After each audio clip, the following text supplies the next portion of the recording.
कविता वार्ता कवि सचिदानंद राउतराय। कविता जेतेबेले छन छन घास गालीचारे साधव बहु साजिथिला, प्रेम प्रणय रे मशगुल थिला, स्वप्न विभोर मनीषर कथा कहूथिला, सेतिकी बेले सचिदानंद राउतराय सेही सबुज जुगर कवि मानकर एही स्वप्न विलास को दृष्टि रे रखी सबुज जुगर कवि मानंकु कहिले, आरे आरे पलायन पंथी पलाइबु काहीं आजी छिन्न करी धरणीर ग्रंथि, काहीं भिरु नेबुरे आश्रय तोर सेही कुंजवन देइकि से पारिब अभय। अर्थात सबुज जुगर कवि माने प्रेयसी, फगुण, मलय, बसंतर हिल्लोल यारी भितरे कविता लेखुथिले, यौवन को प्राधान्य देउथिले। मात्र सची राउतराय यह विरुद्ध रे प्रथम स्वर उत्तोलन करी प्रगतिवादर धारा बुहाइबा पई प्रयास आरंभ कले एवं से कहिले बाजीराउत कवितारे, एडिक से अमानिया पिला फौजर गुली गुला राजा झड़ किछि न मानिला, धूली खेल छाड़ी हसी हसी जीवन को देला सीना बाढ़ी। जोंठी निज देश पाई जाति पाई गोटे 12 वर्षर बालक ता जीवन को उत्सर्ग करि पारुछि, सेई भली जगारे तमे मनीषर कथा कुह, मनीषर दुख दैन्य जातनार कथा कुह। एमिति रोमांटिक भाव बलय भितरे अटकी गले चलिबनी।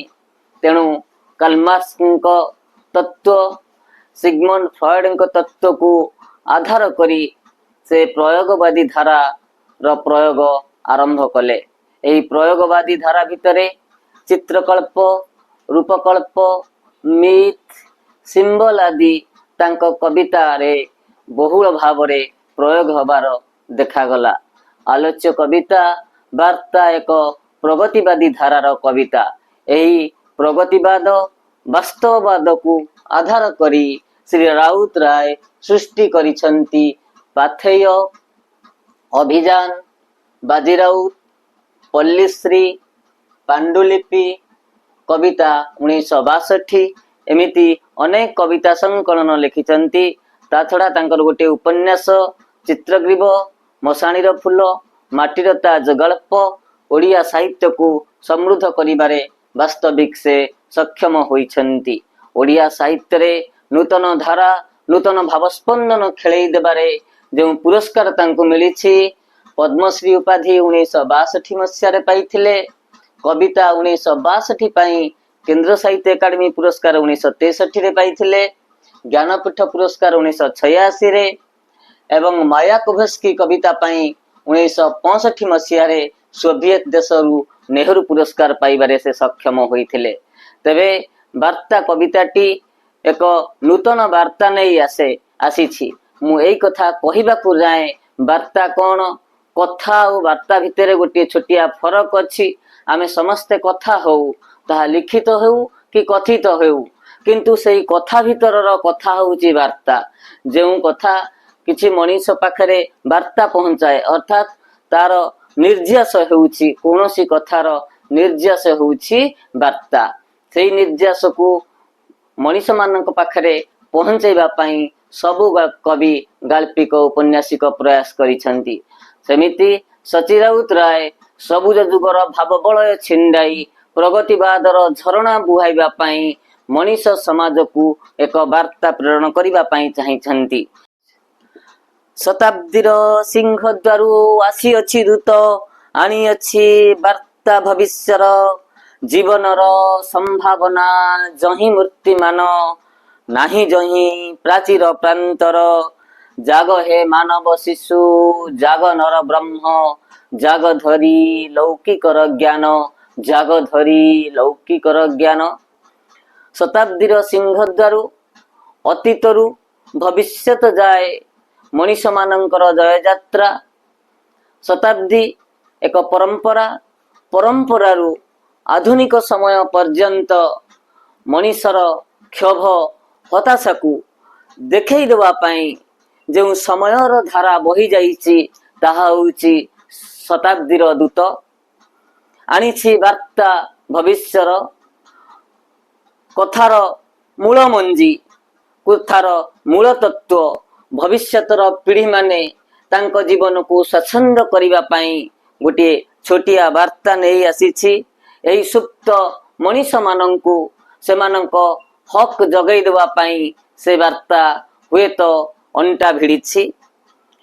जीवनर संभावना जही मूर्तिमान नाई जही प्राचीर प्रांतर जाग जाग हे मानव शिशु जाग नर ब्रह्म जाग धरी लौकिकर ज्ञान मनीष शिशु पाई से वार्ता। आज मनीष पणिया भुलुंठित हेछि सबुआड़े शोषण अत्याचार अन्याय भितरे साधारण मनीष कालातिपात करुछि ता जीवन जंजाल युक्त हेछि से सबु बेले मौन रही गले चलिबनी। सेही नर ब्रह्म सेही मनीष मानंकु जागिबा पई जागी उठिबा पई कहिछंती जाग जाग हे मानव शिशु जाग नर ब्रह्म। हे मनीष रूपी ईश्वर तमे प्रतिवाद कर प्रतिवाद माध्यम रे जो फल पाइब ताहा हुए तो तम समुन्नत भविष्यतर कथा कहिब केमिति केउ आधार रे तुमे जागी उठिब ताहा होछि जाग धरी लौकिकर ज्ञान। मनीषर मनीष पणिया होउछि तार लौकिकर ज्ञान। जो मनीष पाखरे बुद्धि अच्छी मात्र विवेक नहीं से लौकिक ज्ञानर अधिकारी नुहे। तेणु सेई मनीष माने जो माने मनीष पणिया को निजर करिसंती पुंजीपति शासन मानंकरे अतिष्ठ होई जाउछंती बुर्जुआ मानंकर शासन रे से माने हाहत होई जाउछंती सेई मानंको विरुद्ध रे लौकिकर ज्ञान उज्जीवित करिवा पई कहंती। दृढ़ हुओ निय प्रतिशोध जुगव्यापी हीन दासत्वर समय आसीछि आजी पचारिबा पई दीप्त कंठे हे मानव पुत्र एते दिन शृंखलटा थिला कहीं पई किंपा थिला लौह कारागार किंपा थिला लौह कारागार। एमिति चुपचाप हेई गले हबनी सबु सही गले हबनी कंटा को कंटारे काढ़ प्रतिवाद स्वर उत्तोलन कर विप्लवर झंडा उड़ाओ आउ दृढ़ हुओ रूढ़ हुओ गोटे मानसिक स्तर रे प्रस्तुति हबार कथा। निय प्रतिशोध प्रतिशोध नबार कथा कहिला बेले जे एई कथा कवि कहिबा पई चाहंती प्रतिशोध खाली प्रतिशोध जेते बेले सहिष्णु मनीष सही सही जीवन जंत्रणा अत्यधिक हेई जाए सेते बेले ता केरे प्रत्याखिरे प्रतिहिंसार बन्नी जली उठे।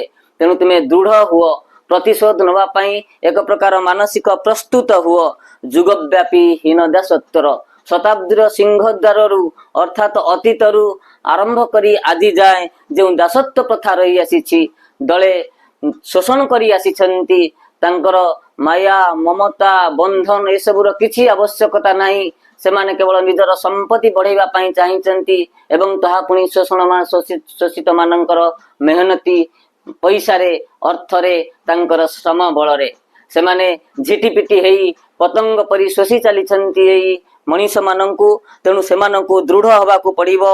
आउ दीप्त कंठे हे मानव पुत्र एते दिन शृंखलटा थिला कहीं पई ताकू सालिस करिवार नाही दीप्त कंठरे गोटे दर्पित कंठरे पचारिवार अछि ए शृंखलटा एते दिन कोन पई अछि ए शृंखल कइले कोन पई आमे बेड़ी पिंधी रहिचु यार भितरे ए बेड़ी जदि गोटे धनी व्यक्ति जदि किछि भूल करूछि ताहाले ता पई कारागार खोला हेई जाउछि मात्र यदि अभावी मनीषटे सेही काम कला ताहाले ता पई बेड़ी सबुदिन पई बंद हेई गला ता हातरे बेड़ी थिला ताले लौह कारागार का पई अभावी मनीष पई ना पुंजीपति मानक पई एही प्रश्न उज्जीवित हेइछि सचिदानंद राउतरायଙ୍କ अंतରରେ। तेणु से मानव शिशु को कहउचंती ए जो जुगव्यापी जो दासत्व प्रथा अछि आर विलोप साधन कर दासत्व प्रथार विलोप साधन न कले दले बहुत भलरे रहुथिला बेले आउ दले खाइबा पई भिक्षा थाली धरुथिबे एभली समाज को से घृणा करी वार्ता पठाइछंती। कवितार अवशिष्टांश आमे द्वितीय पर्याय रे आलोचना करिबा। तेणु पिला माने एही द्वितीय पर्याय रे आलोचना कला बेले मु से कवितार संपूर्ण व्याख्या सह प्रश्न उत्तर प्रदान करी मो सहित जोड़ी ही रही बोली मोर आशा और विश्वास रहुछि। धन्यवाद।